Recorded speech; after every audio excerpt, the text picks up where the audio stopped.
Hello Gujarat, દરેક સાઈડમાં દેશી સગડા સગડી બનાવવા માટે અમારો કોન્ટેક કરો।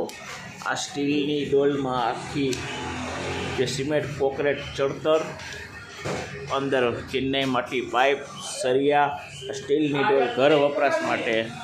આ છે ચાય માટે, ચાયની હોટલ માટે, જે 15 બાય 15 યાની કે 1.25 ફૂટની પહોળાઈ અને 1.25 ફૂટની ઊંચાઈ। આ ચાની હોટલ માટે, આ સગડી પણ ચાની હોટલ માટે છે। આ છે 1 બાય 1ની સગડી, યાની કે 1 ફૂટ પહોળાઈ 1 ફૂટ લંબાઈ, અને આમાં અંદર ઊંડાઈ 5 ઇંચ આપેલી છે, આમાં ઊંડાઈ 3.5 ઇંચ આપેલી છે। જાડા સરિયા અને મજબૂત કામ સાથે દરેક સાઈડમાં દેશી સગડા સગડી ગોળ ચોરસ મેળવવા માટે અમારો કોન્ટેક કરો। આમાં અમારો કોન્ટેક નંબર આપેલ છે।